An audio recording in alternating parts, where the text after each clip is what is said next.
All right, everyone. We just got finished seeing a very powerful film based on a true life story.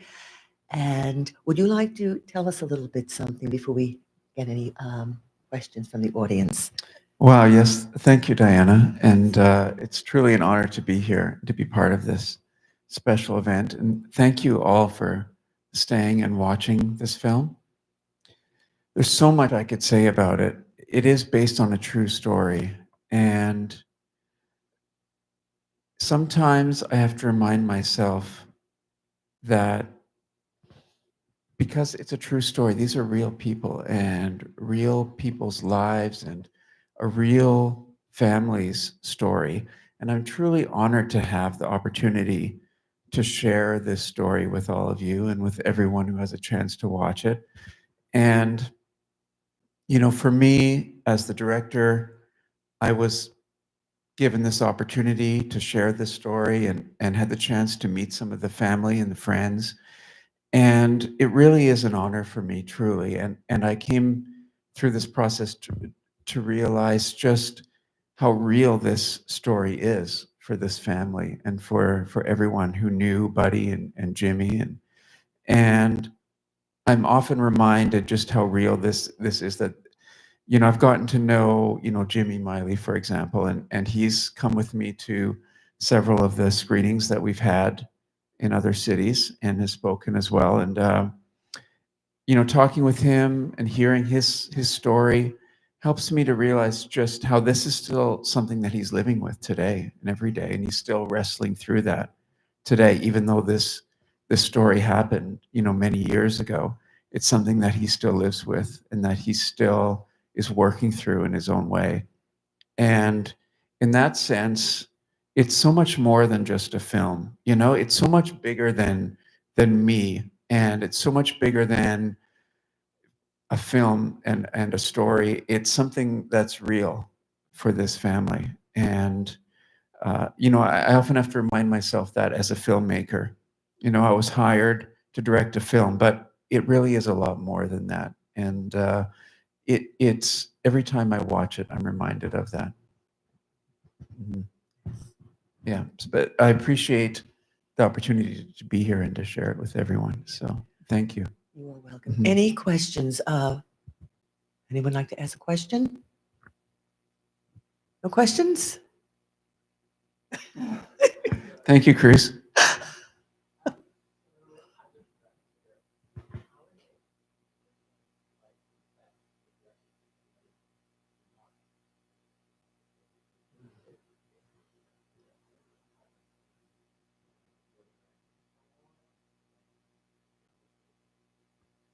Yeah, wow. That's a good question. And thank you for asking that. It is different when it's a true story as opposed to something fictional. And for me, I just really wanted more than anything to honor this story and to honor Buddy Miley's legacy and his memory and to honor the Miley family and Jimmy and what he did. And so, in a way, that adds a whole new element because if you are directing something that's strictly fictional, it just, in a lot of ways, becomes mostly an artistic expression. But this is so much more than just an artistic expression, not to take anything away from artistic expression. And I think about, your dance film, for example, that we saw earlier today, and how you dedicated that to the loss of a loved one as well. Was it your sister? You said yes. And in a way, we can use art to help us to express those emotions. And we can use art in a way that honors our loved ones and those who have passed on, their memory. And so there absolutely is an artistic element to it for sure. And at the same time, there's a human element. And I think that human element and that heart is deeper than strictly art in and of itself, not to take anything away from art. But when we were making this film, I had the opportunity to meet Jimmy before we started making the film and to get to know him and to hear him tell the story.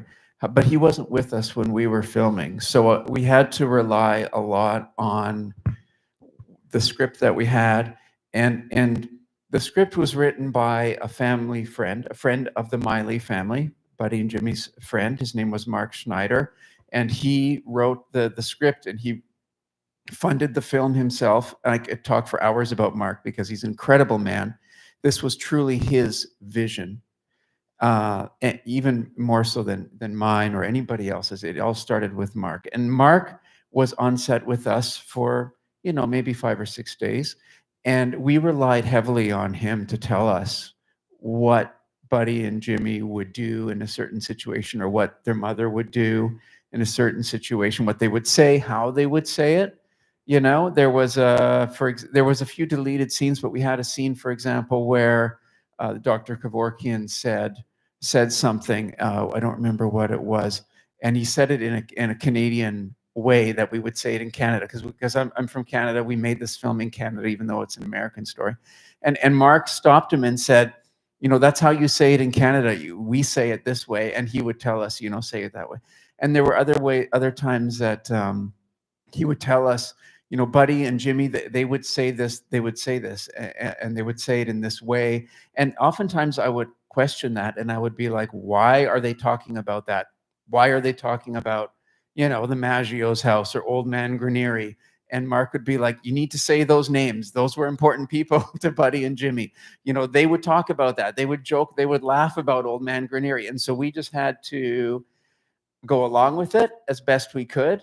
And then when I went to Pennsylvania and screened the film there, a guy came up to me and shook my hand and said, "Hey, I'm Old Man Granieri. That was so cool to see me on the screen stamping out that fire, on my front porch." I'm like, now I get it, when I meet the people. So, but when we were filming, it was the challenge because they were just names to us, right? And we didn't know. And Mark would tell us, say this or do that. And the actors did a great job, but a lot of times they were just doing their best to try to emulate that. So it absolutely added a whole different element to storytelling. Absolutely. It is a completely different approach for sure. Yeah. But it was so fun, and everyone did such an outstanding job, the actors and the crew and everybody. This is my first time being at a screening by myself. We've screened the film 1, 2, 3 times, and every time I've either had Jimmy or some of the actors or crew people here. So it's different for me being here by myself, but I always like to give them a chance to speak, as much as they can, because I really appreciate so much everybody's hard work on this, and it really was a team effort. And I especially appreciate the Miley family and Jimmy, for allowing us to share this story, and for him to share his story with us. Truly is an honor, and I'll always be grateful to him for that.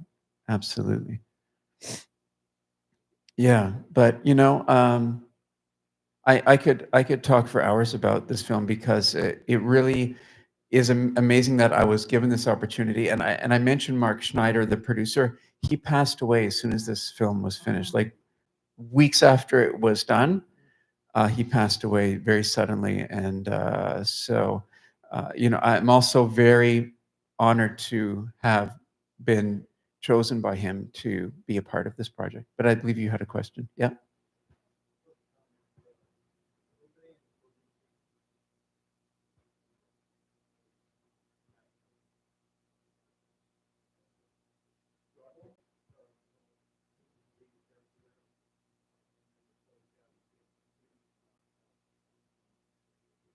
Thank you.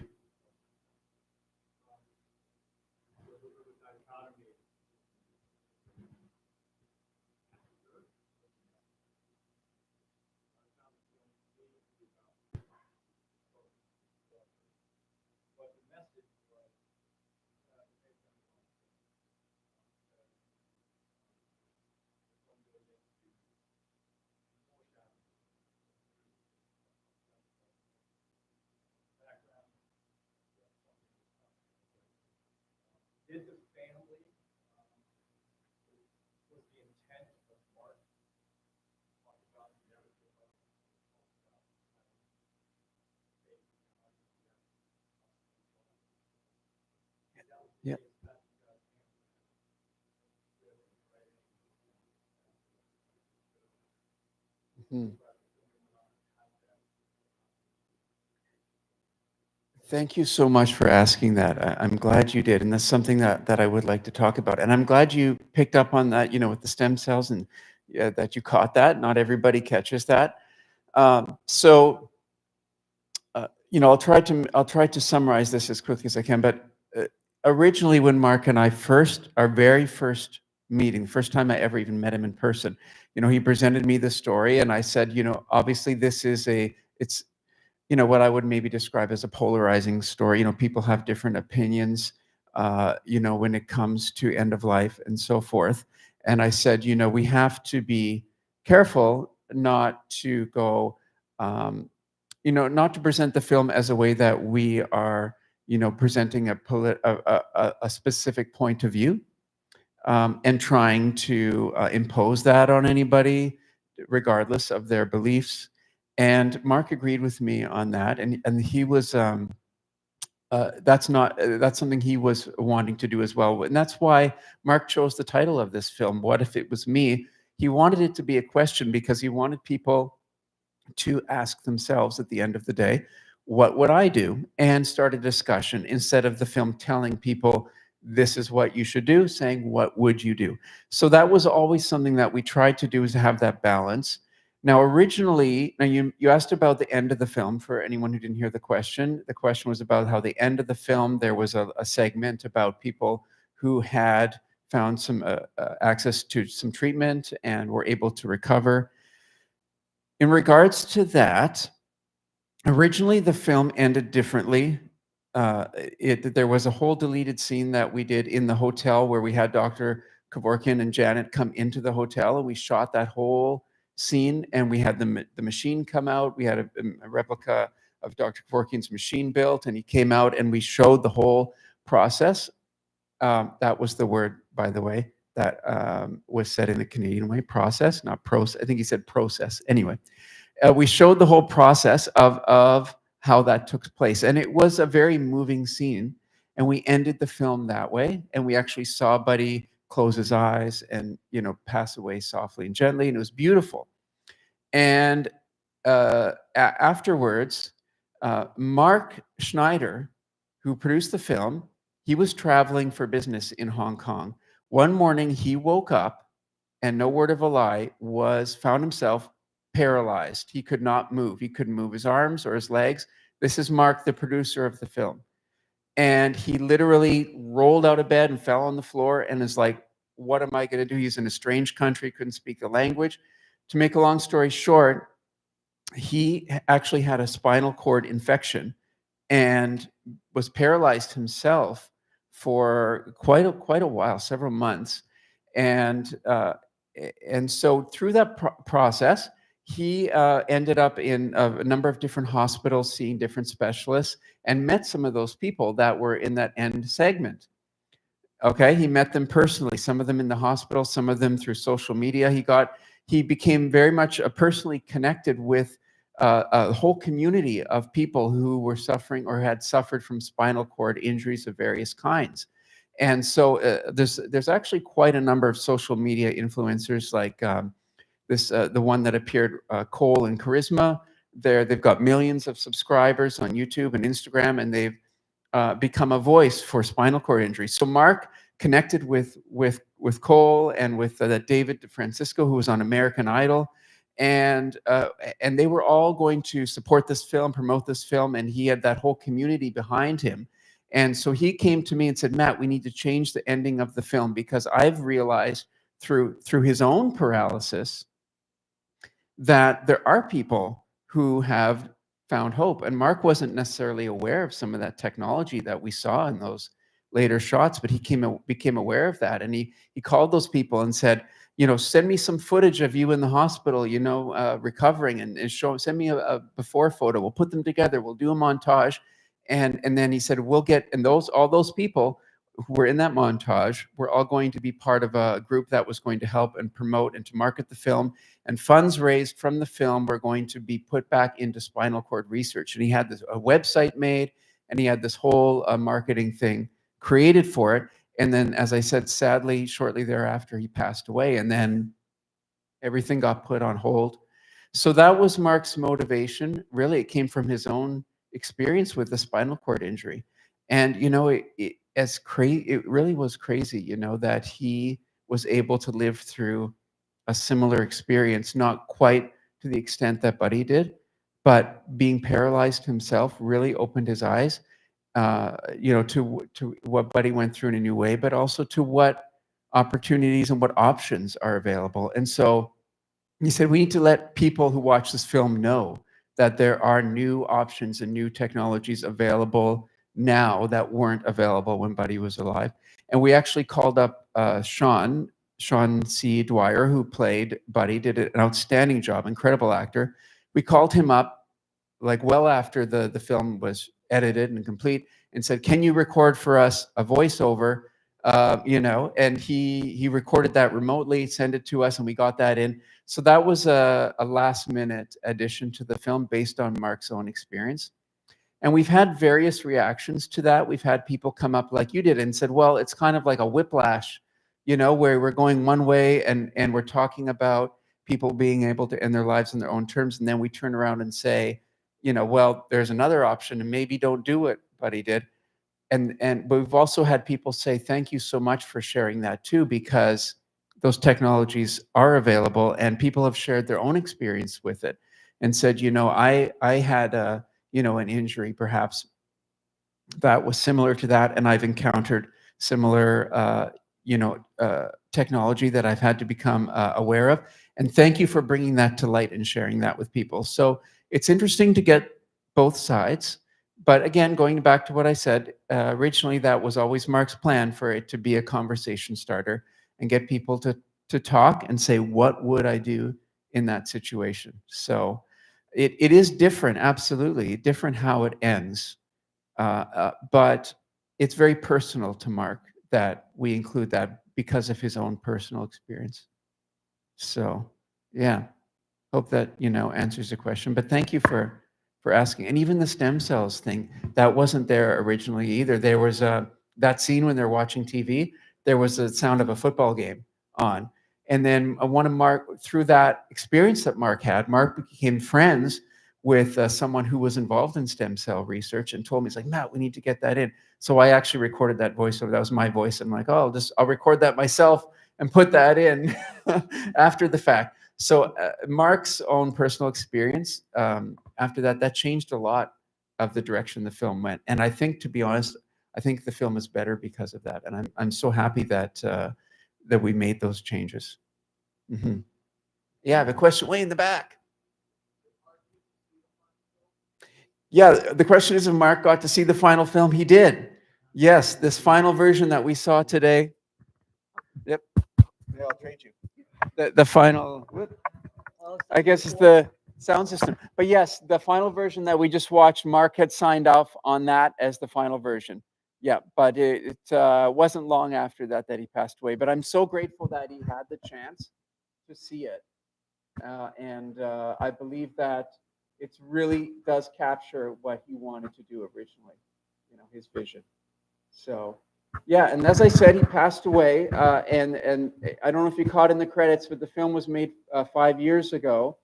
It sat on the shelf for 5 years. After Mark passed away, we weren't sure what to do with it, and obviously COVID and things slowed down, theatrical releases for everyone. But Mark's family has kind of picked up the torch and is looking for distribution, getting the film out. That's why I'm here today. That's why the film is here in this festival, and there's others as well that we're hoping to get it in. So the plan at this point is to get some distribution. That's really our goal, to get the film out and for Mark's vision to be realized. So I appreciate Diana, I appreciate you allowing us to be here, and also for your help and your support along the way. And as any options become available for distribution, feel free to, let me know, and I'll pass that on to Mark's family, because they're handling that. And hopefully soon, the film will be available, to a wider audience. So that's our goal. Great. Let's have a big hand for Matt Power and his film. What is It was me. Sorry to go over time. I know we have an intermission. You probably don't want to go for your intermission.